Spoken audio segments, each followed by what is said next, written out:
Har du nogensinde købt noget, du ikke havde råd til? Velkommen til Luksusfælden. Købsadfærd handler om de vaner og måder, vi som forbrugere køber varer og tjenester på. Det dækker både over, hvordan vi træffer beslutninger, hvad vi prioriterer og hvilken følelse, der styrer vores køb. En form for købsadfærd, der typisk kan føre til luksusfælden, er den impulsive købsadfærd. Det er, når man køber noget spontant uden at overveje, om man egentlig har råd eller brug for det. For eksempel dyrt tøj, telefoner, smykker eller rejser.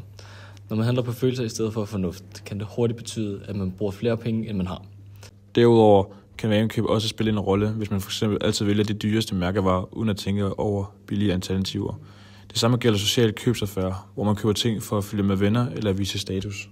Et godt råd kan være at have en opsparing til uforudsigelige ting, som f.eks. hvis din bil går i stykker. Så at du har sat nogle penge ind hver måned, så du har en mulighed for at kunne få fikset den igen. Og du ikke behøver at tænke på om natten, hvordan du får penge, fordi at du har sat lidt af hver måned. Et andet vigtigt råd er at være forsigtig med lån og tænke over, om det er det værd. Mange havner i luksusfælden, fordi de tager forbrugslån eller kviklån og køber ting på afbetaling, som de egentlig ikke har råd til. Problemet med lån er, at man ofte ender med at betale meget mere tilbage, end man lånte, på grund af renter og gebyrer. Derfor bør man kunne tage lån til nødvendige ting, som f.eks. bolig eller uddannelse, og altid tænke over, om man realistisk set kan betale penge tilbage. En regel kan være, at man først sparer op til det, man gerne vil købe, i stedet for at låne til det. Kort sagt spiller opsparing en rolle i at give økonomisk tryghed, mens lån kan være en risiko, hvis det bruges forkert. Med en stabil opsparing og en kritisk tilgang til lån er chancen for at ende i luksusfælden meget mindre. At havne i store økonomiske problemer kan have både økonomiske og menneskelige konsekvenser. Økonomisk betyder det ofte, at man får en stor gæld, man kan svært ved at betale tilbage. Den kan føre til rykker og renter, som gør gælden endnu større. Det kan også få konsekvenser senere i livet, da det bliver svært at tage lån til f.eks. en bolig, hvis man allerede har en dårlig økonomisk historik. I forhold til de menneskelige konsekvenser kan økonomiske problemer skabe meget stress, skam og konflikter i parforhold eller familier, hvis man ofte spørger om at låne penge. Vi har valgt at undersøge, hvilke typiske økonomiske fejl, der fører unge og studerende i luksusfælden, da det er et meget aktuelt og realistisk problem. Mange unge har ikke så stor erfaring med økonomi, men de får hurtig adgang til både lån, afbetaling og fristelser.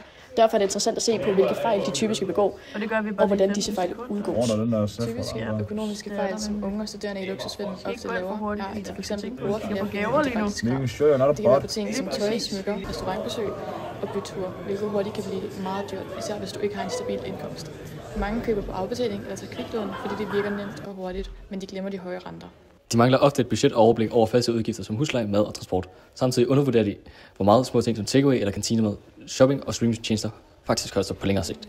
Problemet er altså, at de tænker kortsigtet og prioriterer hurtigt nydelse frem for en stabil økonomi. Vi har også valgt at undersøge, hvordan man kan prioritere sine penge, så man undgår gæld, da det ikke kun handler om at pege problemerne, men også at finde løsninger. Det er relevant at se på, hvordan man kan lave et budget, sætte penge af til opsparing og stadig have råd til fornøjelser, uden at bruge mere, end man har. Man kan undgå gæld ved at prioritere sine penge rigtigt. Først skal man have styr på de faste udgifter som husleje, regninger og madbudgettet. De skal altså betales af først. Det kan hjælpe med at lave en plan over aftensmad for ugen, så man undgår takeaway. Derefter kan man lægge et budget, hvor man afsætter et fast beløb til fornøjelser som tøj, cafébesøg eller streamingtjenester. Men det vigtigste er at have en opsparing, så man er forberedt, hvis der opstår uforudsigelige udgifter. Det kan være et tandlægebesøg eller en telefon, der går i stykker. Har man en opsparing, behøver man ikke at tage dyre lån eller købe på afbetaling. Derfor giver opsparing både tryghed og frihed til at styre sin økonomi uden at ende i gæld. Vi kan konkludere, at for at undgå luksusfælden skal man have styr på sin økonomi via opsparing, budgetter og undgå nemt lån.